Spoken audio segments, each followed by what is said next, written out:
We don't really need that. We don't really need that. So just tell me that you have another therapist if we're billing insurance. So you guys end up with a bill from one of our offices, and you're gonna be real ticked off about that too. So if you have two therapists, that's fine.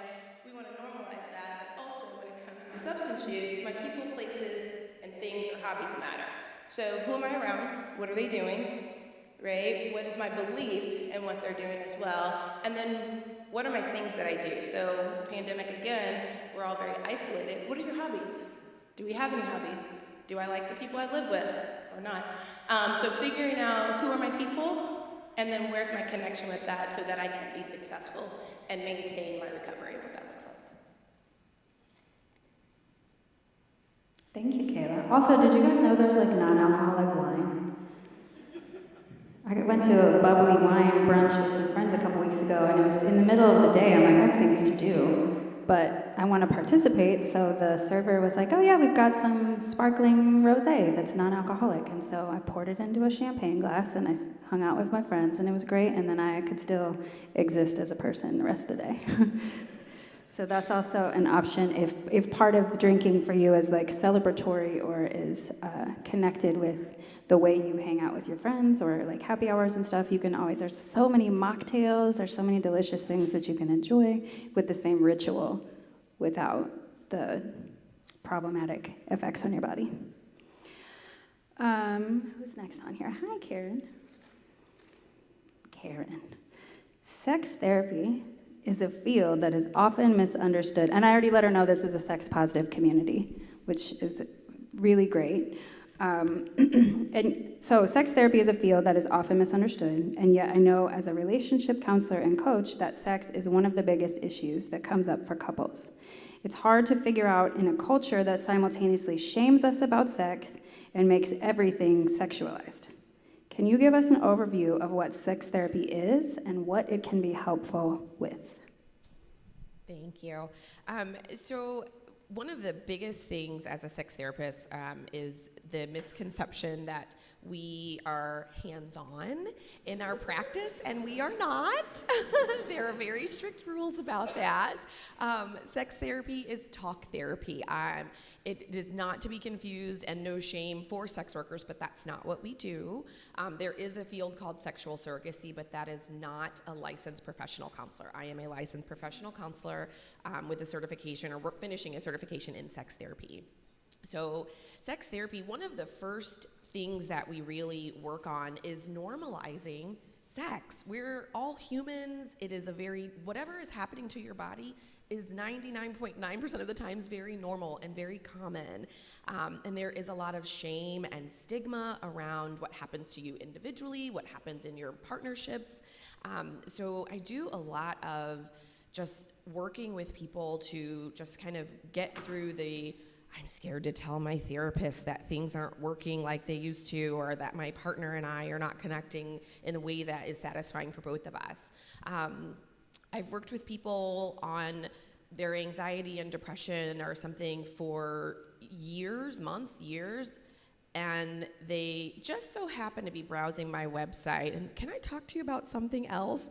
And sometimes even then it still takes weeks for them to open up and say, things aren't working like I would like for them to.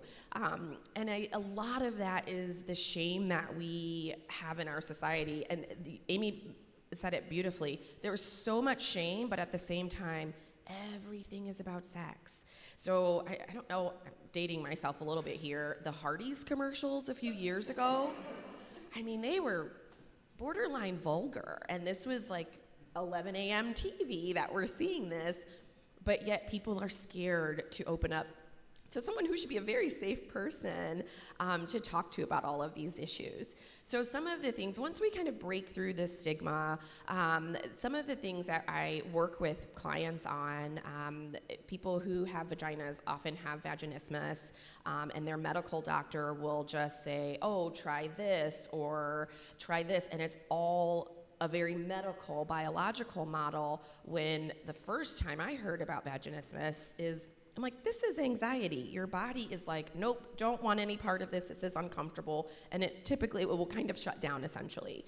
So working with individuals on their own concerns about their body. I work with parents on how to talk to their children. I work with couples and untraditional or non-traditional relationships, so groups of relationships, about how they're connecting as we age. Very normal things happen to our body, and how do we accept that, and how do we still find ways to connect with our partner or partners in a way that is satisfying for all of us. I think that's gist of sex therapy. Again, it's a lot of relationships and relationship coaching, and then also the intimacy piece. So talk to your therapist about your sex life, please. Well, and Karen, that actually, you mentioned how to talk to kids, which a lot of us in this community are parents. So maybe we could talk sometime about maybe doing a forum this summer or something about how to talk to kids in age-appropriate but sex-positive, non-shaming ways. So yeah, we'll talk about that. As a parent of a small child, like, that's important to me as well. I want to make sure that I don't, mess her up any more than I have to. Okay, Kai, where are you on here? Kai. So, Kai, we care a lot about the same thing here. I don't know if you guys have seen in the newsletter, the email blast, I've put a thing in there a couple times about this terrible legislation in Missouri that's targeting trans youth and targeting gender-affirming healthcare. So Kai's been active in combating some of that legislation. So I wanted to give them an opportunity to respond. So there are some horrific pieces of legislation moving through Missouri that target trans people, particularly trans youth. As a community that affirms the dignity of all people, we have a vested interest in understanding how best to support our trans and non-binary friends and family. I feel it's particularly urgent to ask, what are some of the unique mental health needs for trans youth, and how can parents best support their trans and non-binary kids? So I think all of our psychological needs go back to attachment, as I alluded to in my opening. And really quick primer, attachment is how our brains are wired to connect with other people. So when we're in utero, our brains begin developing by our brainstem, and then it develops neurosequentially. So that means the brain is building upon itself to actually form the structure of the brain. So a lot of times we hear, like, people's brains aren't fully developed till they're, I think we now estimate between 25 and 30 years old. It takes all of that time for the brain to develop from the inside out and the back forward. And what fuels that growth is synaptic connections. And what fuels synaptic connections is caregiver interaction. So a lot of times we hear about this in the context of infants from like 0 to 4 years old, which is one of the most robust times that the brain will experience growth. So if an infant cries and a parent takes care of the baby and provides this unconditional love, we expect that that person will grow up feeling secure in themselves. And so what can happen when kids are hearing that we don't have a place of belonging in our schools, we don't have a place of belonging in sports, is that can really inhibit the relationship that we have with ourselves, because it's shame-based. We start feeling like there's something wrong with us. So from a psychological perspective, one of the greatest things that parents can do is provide unconditional love and acceptance to their kids. Not just tolerance, but really creating an open, safe place for children to explore their identity and orientation in a way that's developmentally appropriate. So the parent would be modeling for the child how to relate with themselves in a healthy manner. And that's on the individual level. There are also things, I'm a social worker, and we look at what we call the micro, meso, and macro level. So micro level would be the individual. The meso level would be our community. So there's a lot that parents can do to advocate for their children in schools. There are a lot of really great resources out there, PFLAG, Trevor Project, bowling.org, that parents can engage and take into their schools to help create safer places. They can offer those in church spaces as well. So parents have a lot to offer their kids as far as advocacy. And what that does, number one, is demonstrates to the child that there's an unconditional love and acceptance and celebration and pride in who they are. But it also models for that child, or the youth, teens as well, how to advocate for themselves. And so that would be some meso level work that parents can do. And then on the macro level, parents have been some of the most active participants in the legislative sessions. We are experiencing hearings that are going until 2 or 3 o'clock in the morning. We're experiencing hearings where they give us purposely less than 24 hours notice. We have, I think, 39 bills on the agenda, and the governor has said, absolutely without a doubt, these are the legislative priorities, even though DCFS is staffed at like 30%, and we have kids where we know sexual abuse is happening and we can't get DCFS out to these kids. We have prioritized legislation that will really further marginalize trans youth. And kids are acutely aware of what is going on. We think that they're not. So what we have is kids who are experiencing a lack of a sense of belonging, and that inhibits the relationship that they have with themselves, which I believe is one of the greatest contributors to depression and anxiety. So a lot of times we talk about trans youth as being self-harming, suicidal, depressed, and anxious. And what we really need to separate is these conditions are not inherent to transness itself. And a lot of times we reduce trans people to those issues, and we are more than that. We contribute to our societies. These kids that get up and testified in these hearings, they love school, they love their teachers, they want to give back to their communities, they're artistic, a lot of them are neurodivergent and just beautiful minds. And we reduce them to these suicidal messes. And it's so dehumanizing. And so I really just want to encourage everybody to, find that vibrancy in trans youth and also highlight those aspects. And at the same time, we do need as many people as possible engaging with organizations like Promo and getting out there and writing to your representatives and let them know that we don't need politicians who don't even understand what gender-affirming care is making decisions about access to gender-affirming care. So I think, parents have a really great opportunity to support their kids on many levels. And again, everything goes back to attachment. And we as a community, some of the best things that we can do is provide places and spaces where people can experience a sense of belonging. Thank you. Thank you, Kai. That almost made me cry. That stuff makes me so mad. I emailed Josh Hawley's office about this legislation, and I know he didn't read it because I got a letter back that said, "Thank you so much for contacting us."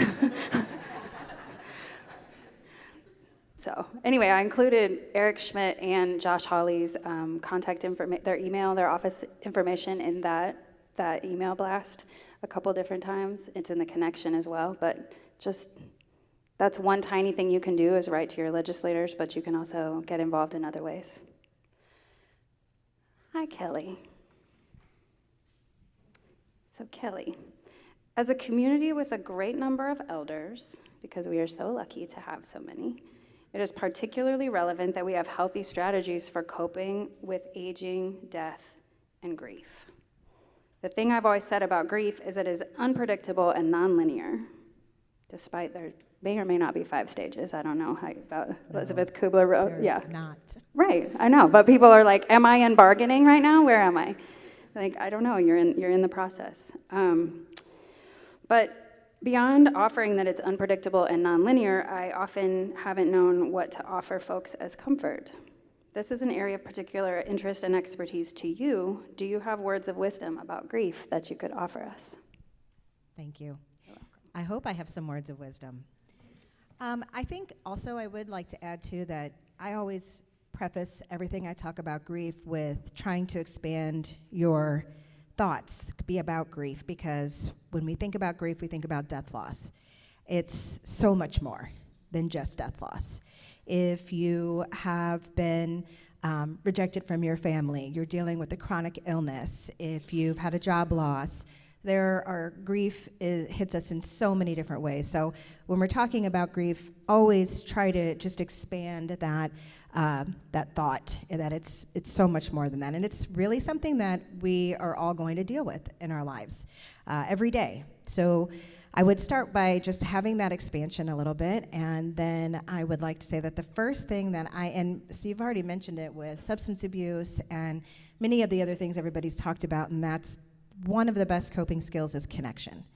So coming back to how do you connect with people? When people are grieving, they often find they feel very isolated. And the people around them, especially if you're dealing with a very evident pain like a death loss, people seem to kind of disappear. So it's really difficult to connect. So there's the people in your lives that will disappear. There's the people in your lives that actually say more hurtful than helpful things, kind of like, you wouldn't, you can handle this, look at the positive, a little bit of that toxic positivity. And then there's going to be people in your life that allow you to feel what you need to feel. And so my first recommendation is to seek those people out. They may be people here in the room with you. They may be people at a support group. It may be your therapist.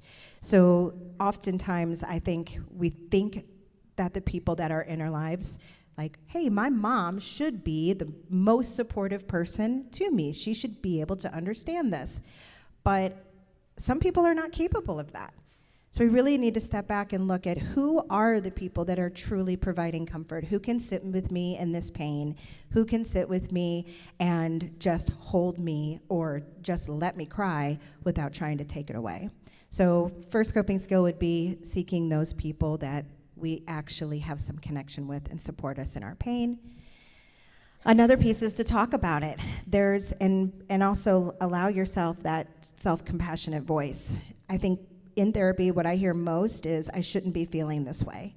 And a lot of that comes from just our society, right? We need to pick it up, we need to move on, we need to get over this. There's all these messages, whether they're spoken or unspoken, that we shouldn't be feeling the way we feel. And the truth is, there's no getting around that, right? We feel what we feel. And if that looks like guilt, if that looks like pain, if that looks like anger, none of those are wrong. And in therapy, I try to help people see that they have their own voice in their head that can allow those feelings. So I encourage that self-compassionate voice. Allow yourself to be where you need to be through this process, because it's hard and it's ugly and it's frustrating, and but it's something that we can all connect with. It's what really, connects us, is that we're all going to go through this at some point. And then lastly, I would mention ritual of some kind, or I don't know, everyone here is going to have a different interpretation of what that means. So for me, yesterday, I ran a race. I ran a 5K for St. Patrick's Day out in St. Charles. I ran that race with my dad when he was fighting cancer, and it was a really wonderful accomplishment for him because he was having chemo, and so every year since his death, I've run that race. It's my ritual. Ritual doesn't have to be connected to anything but what is meaningful for you. And so ask yourself, what are those meaningful things? When I have a family event in my house, I light his candle on the mantle. Nobody needs to know why I do that. It's meaningful for me. So find the rituals that bring meaning to your life and continue those, encourage those. They're not wrong. Oftentimes I get people that come into my office and they say, well, I have this shrine in my house, and everybody's telling me I need to take those pictures down, or I need to, not look at that, or not, I need to get through this. I encourage people to build shrines. I encourage people to put up whatever they need to do, because there is so little that brings us comfort when we're in pain. So if that brings you comfort, then that's what you need to do. So throughout your grief process, I just encourage people to continually ask themselves that question. Is this bringing me comfort or not? If it is, continue to do it. If it's not, stop.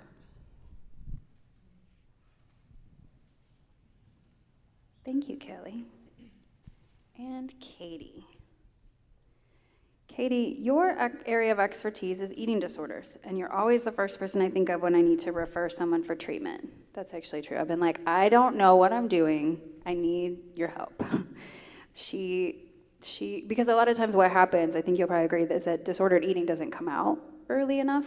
And so you've already established rapport with a client sometimes before you learn something that is totally outside of your scope, which is why it's useful to have people to refer to. So Katie has been my person for that.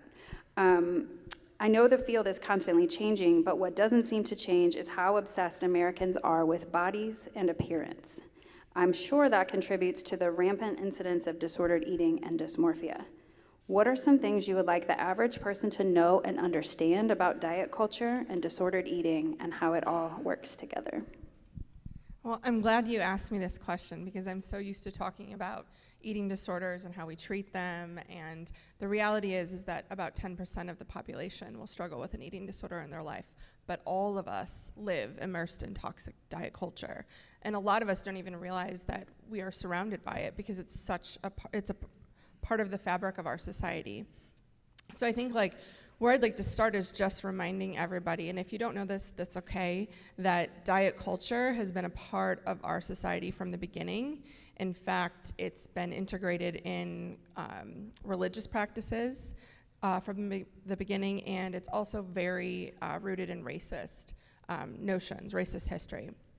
So from the beginning of the formation of our country, when white people came here and took this land from the people that lived here first, a lot of the people that were leaving Europe were leaving not because they were looking for religious freedom, but because they were actually religious extremists over in Europe.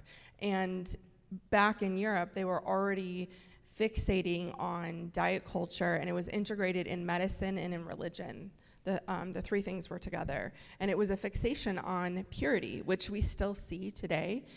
One of the things that we see in the eating disorder realm is orthorexia, which is a fixation on purity and clean eating and clean dieting. And then once we were kind of in a colonial atmosphere in our country, the beginning of diet culture was in ladies' journals, and on Sunday when you went to the pulpit, your pastor was talking about clean eating, and a lot of times pastors were physicians. They were trained, and so there was an integration in medicine and religion, and there was also a fixation on finding the ideal body, and that ideal body as an offering to the Creator, or to God. And so in the beginning of our country, there was a fixation on the white supremacy, the white body, the white thin ideal. And this was for men and women. And this, at some points, attacked our food structure and what we were eating and what we weren't eating. Back to the earliest physicians that were also clergy, they were teaching people how to diet. They were teaching people how to restrict, how to purge. These are all things that we think of when we think of eating disorders, but they've been a part of our country and our history from the early 16th century. So what I would like to say also is that fighting diet culture is an act of colonial resistance, because you're basically saying there's not one body that's good, there's not one race that's good, there's not one culture that's good. And so day to day, moment to moment, there's an intersection between kind of our war on food. It's really hard for us. We have a food surplus in this country in some areas, but many of us are food insecure because of the quality of our food. So one of the things I recommended is getting curious and critical about our food sources and what's allowed in our food. And this goes back to kind of administration and what is allowed here in the United States that's not allowed in other countries, chemicals that's put in our food that creates inflammation. We also have a movement in our medical community to talk about this concept of obesity. And really, there's a lot of things that happen in terms of trauma and our food sources that lead to chronic obesity, and we've now named it as a disease that we are now fighting in kind of a capitalist medical structure with medications. So if you look at it and if you're engaged in critical thinking about all of these topics, you'll see that there's a connection between medications being brought and offered and being extremely expensive, and you get them through your doctors, and the offerings of certain things as a disease process. So ultimately, I think people should go back to cultural practices in food. I think that we should support different cultures, and there's an attack on food. Certain foods are seen as bad or dangerous, and they have cultural ramifications. So ultimately, diet culture is around us. We are all immersed in it, and I think it requires critical thinking and looking at how we've been told there's one body, one prototype, one culture, one shape, one color, one ideal. And in challenging that, we are challenging diet culture.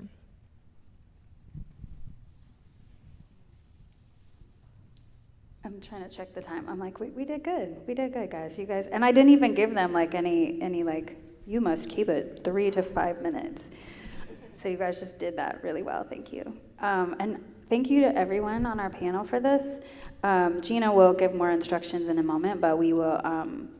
We're not going to have a formal Q&A. So, but they have agreed to come downstairs and have coffee with us and just be there, be present. If you have questions or you want to get their contact information or whatever, there'll be celebrities downstairs. And so, yeah, I don't know how the.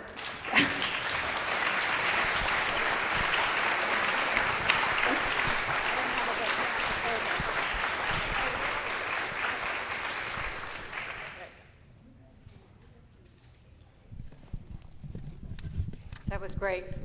I refer to mental health literally every day of my practice.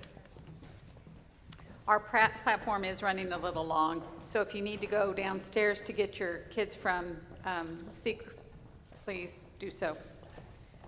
The ushers will now take up a collection to support the society. If you are moved to make a donation today, we appreciate anything you may be able to offer. We rely on the generosity of our members and friends to ensure our community can keep providing our many free programs. If you don't have cash with you today, you can donate at ethicalstl.org/donate or just use the QR code on the screen now. Or even better, become a pledging member. If you're interested in joining the Ethical Society, our membership coordinator, Laura, will be available afterwards to answer your questions. We would love to keep you informed about future events at Ethical Society of St. Louis. If you'd like to join our weekly newsletter, use the QR code above me to sign up. You can also sign up on our website. And the only announcement I have is that we've had our first meeting of the Ethical Voices on Wednesday. We need all voice types, so please join us for our next meeting on Wednesday, March 22nd from 7 to 9 p.m. in the Hankey Room, which is downstairs. Don't forget to sign up to shine at our first Ethical Society open mic, which takes place on Thursday, April 6th from 6 to 9 p.m. in the auditorium. All talents are welcome. We will now have our final musical selection from the Ethical Band, Something to Talk About, with Amy on vocals.